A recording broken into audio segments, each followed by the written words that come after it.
Hello दोस्तों, नमस्कार। तो हम बात कर रहे थे क्लास 9th की बायोलॉजी के जीवन की मौलिक इकाई के बारे में।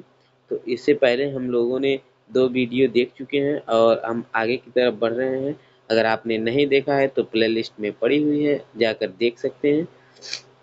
इसमें हम बात करेंगे एक कोशिकीय अलवणीय जलीय जीवों तथा अधिकांश पादप कोशिकाएं परासरण द्वारा जल ग्रहण करते हैं।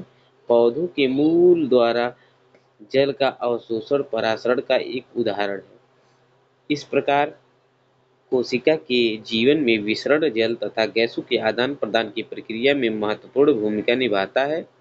इसके अतिरिक्त विसरण कोशिकाओं में बाहरी पर्यावरण से पोषण ग्रहण करने में सहायता करता है। कोशिका से विभिन्न अणुओं का अंदर आना तथा बाहर निकलना विसरण द्वारा ही होता है। इस प्रकार के परिवहन में ऊर्जा की आवश्यकता होती है।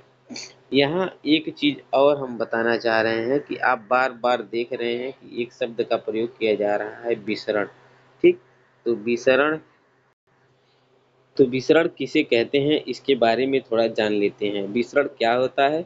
विसरण होता है एक हाई कंसंट्रेशन यानी कि उच्च सघनी से निम्न सघनी यानी कि लो कंसंट्रेशन की तरफ गति करता है, वो भी बिना बाहरी किसी बल के। तो यह क्रिया विसरण कहलाती है। प्लाज्मा झिल्ली लचीली होती है और कार्बनिक अणुओं जैसे लिपिड और प्रोटीन की बनी होती है।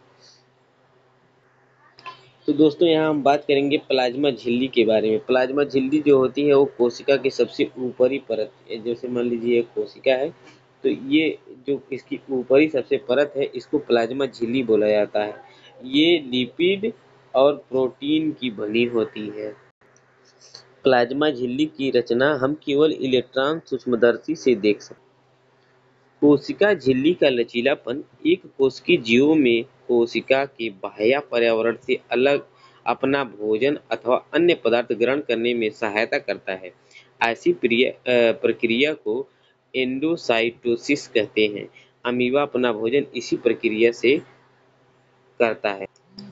इसके बाद हम बात करते हैं कोशिका भित्ति के बारे में। तो कोशिका भित्ति क्या होती है, इसके बारे में देखेंगे।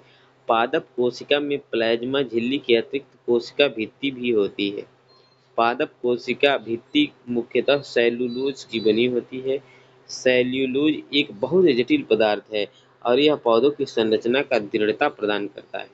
जब किसी पादप कोशिका में परासरण द्वारा पानी की हानि होती है, तो कोशिका झिल्ली सहित आंतरिक पदार्थ संकुचित हो जाता है। इस घटना को जीवद्रव कुंचन कहते हैं। हम इस परिघटना को निम्न क्रियाकलाप द्वारा देख सकते हैं। तो यहाँ पर क्रियाकलाप जो 5.6 दिया गया है।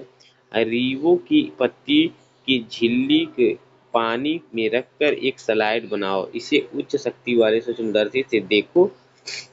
छोटे छोटे हरे कण दिखाई देंगे। इसे क्लोरोप्लास्ट कहते हैं।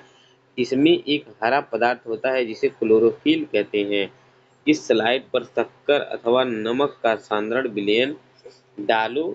1 मिनट प्रतीक्षा करो और इसे सूक्ष्मदर्शी से देखो। हम क्या देखते हैं, ठीक है। हम रियो की पत्तियों को कुछ मिनट तक जल में उबाल लो। इससे पत्तियों की सभी कोशिकाएं मर जाएंगी। अब एक पत्ती को स्लाइड पर रखो और उसे सूक्ष्मदर्शी से देखो। स्लाइड पर रखी इस पत्ती पर शक्कर अथवा नमक का सांद्र विलयन डालो। 1 मिनट प्रतीक्षा करो और पुनः सूक्ष्मदर्शी से देखो। हम क्या देखते हैं? क्या अब जीवद्रव कुंचन होगा? अब देखिए इस क्रियाकलाप से क्या निष्कर्ष निकलता है। इससे पता लगता है कि केवल जीवित कोशिकाओं में ही परासरण द्वारा जल अवशोषित की क्षमता होती है, न कि मृत कोशिकाओं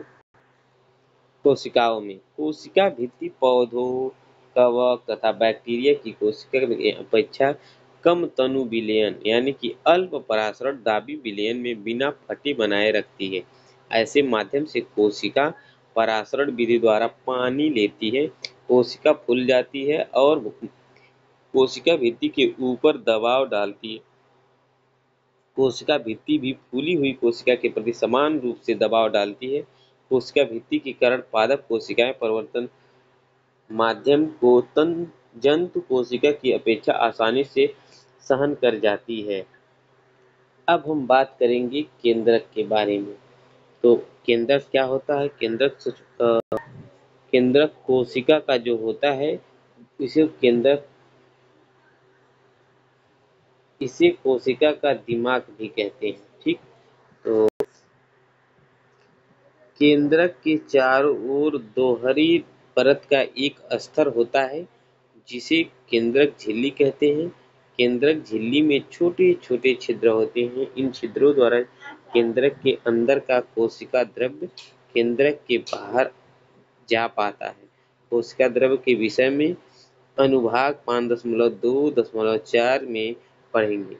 अब जानते हैं केंद्रक में क्रोमोसोम होता है जो कोशिका विभाजन के समय छड़ाकार दिखाई पड़ते हैं। क्रोमोसोम में आनुवंशिक गुणों की जो सूचना होती है वो माता पिता से डीएनए यानी कि डीऑक्सीराइबो न्यूक्लिक अम्ल अणु के रूप में अगली संतति में जाते हैं। क्रोमोसोम डीएनए तथा प्रोटीन के बने होते हैं। डीएनए अणु में कोशिका के निर्माण व संगठन की सभी आवश्यकता सूचनाएं होती हैं। डीएनए के क्रियात्मक खंड को जीन कहते हैं। जो कोशिका विभाजन नहीं होती है उसमें डीएनए का क्रोमैटिन पदार्थ के रूप में विद्यमान रहता है। क्रोमैटिन पदार्थ धागे की तरह संरचना को एक जाल का पिंड होता है